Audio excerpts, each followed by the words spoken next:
नमस्कार दोस्तों, हम लोग जा रहे हैं एक सोहर का बहुत ही प्यारा उठान लाए हैं। दोनों बहनें वही गाएंगे, तो बहुत ही प्यारा है। आप लोग सुनिएगा और जरूर भैया भाभी आप लोग भर भर के आशीर्वाद दीजिएगा।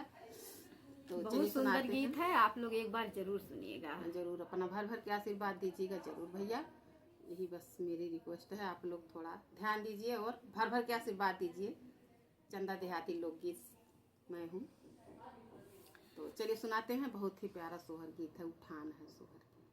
12 दिन के हो अब 12 दिन के भाई मोर लाला नावा की घर में झगड़ा माच गईल हो।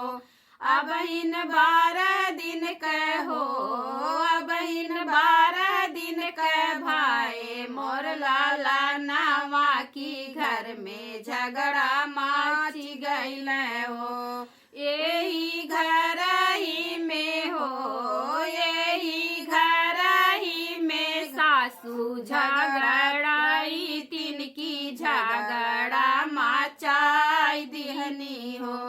यही घर ही में हो यही घर ही में सासू झगड़ाई तिनकी झगड़ा मचाई दिहनी हो।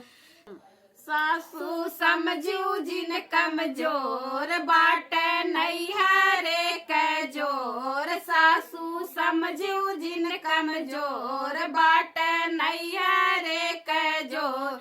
एक दिन आई जई है हो एक दिन आई जई है भाई से भाती जवात तो का पीटवाई देबे हो। एक दिन आई जई है हो एक दिन आई जई है भाई से भाती जवात तो के पीटवाई देबे हो। अब इन 12 दिन के हो अब इन 12 दिन के भाई मोर लाला नावा की घर में झगड़ा माच गईल हो। अब इन 12 दिन के हो अब इन 12 दिन के भाई मोर लाला नावा की घर में झगड़ा माच गईल हो।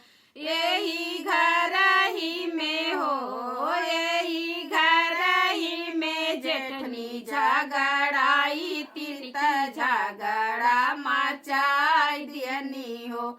यही घर ही में हो यही घर ही में जेठनी झगड़ाई तिरत झगड़ा मचाई देनी हो। जेठनी समझू जिन कमजोर बाट नैहरे के जोर। जेठनी समझू जिन कमजोर बाट नैहरे के जोर। एक दिन आई जई है हो एक दिन आई जई है भाई से भाती जवात तो के पीटवाई देबे हो।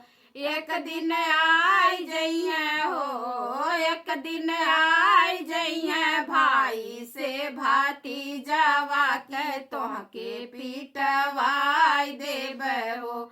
अब इन 12 दिन के हो अब इन 12 दिन के भाई मोर लाला नावा की घर में झगड़ा माच गईल हो। अब इन 12 दिन के हो अब इन 12 दिन के भाई मोर लाला नावा की घर ही झगड़ा माच गईल हो। यही घर ही में हो यही घर ही में ननदी झगड़ाई तिनकी झगड़ा मचाई देनी हो। यही घर ही में हो यही घर ही में ननदी झगड़ाई तिनकी झगड़ा मचाई देनी हो। ननदी समझू जिन कमजोर बाट नैहरे के जोर। ननदी समझू जिन कमजोर बाट नैहरे के जोर। एक दिन आई जई है हो एक दिन आई जई है भैया से भाती जवा के तुम्हें पीटवा दिन आय जइए हो, एक दिन आय जइए भैया से भतीजवा के तोहे पीटवाई देब हो।